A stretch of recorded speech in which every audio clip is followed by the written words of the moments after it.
పాలు పిండేసాం. పాలు పిండాం. నిన్న పిండిన పాలు ఏం చేయాలి? కాల్చాలి.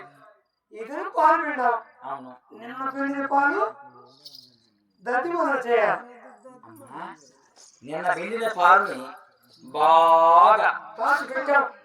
ఎలా కాంచామంటావా? పేడ పిడకలు చింత బొబ్బలు వేసి ఎర్రగా కాల్చి బంగారు వర్ణము తేలిన తర్వాత దాంట్లో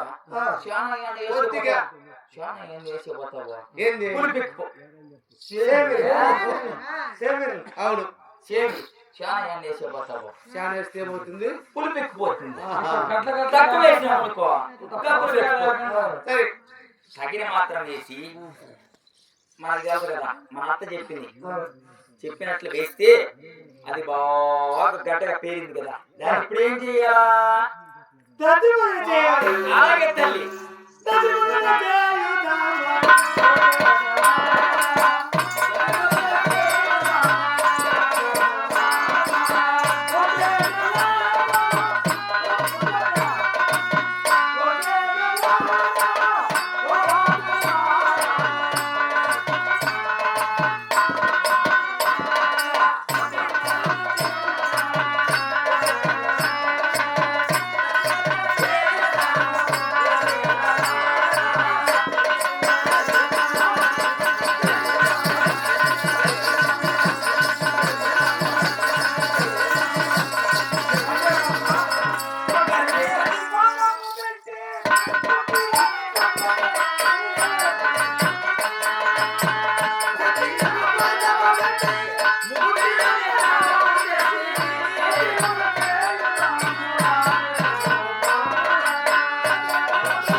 ఎవరెవరికి ఎలా పడింది అన్న?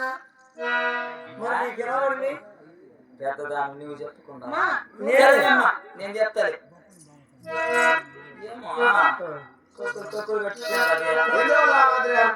అంటే ఇది భక్తి లేదు. అవును, ఇది చిన్నవాళ్ళు చాలా చేస్తుంది. అయ్యో నేను అట్లా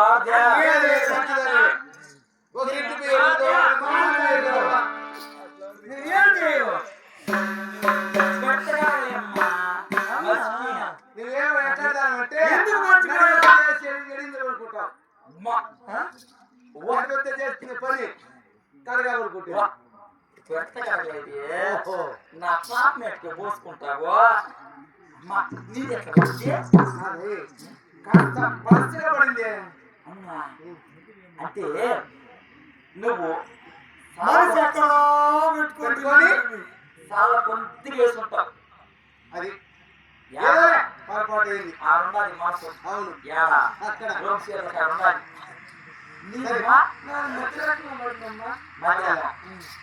నీకు సందకానికి కాదు, 5 గంటల కానీ నుంచి నా బంగారు తెలియదంటే బాగుంది. నువ్వమ్మా భక్తిగా ఉండేది ఆనందకుండా భక్తులు ఉండవు. అందరికి పెద్దదానవు, మా గూడానికి పెద్ద భార్య.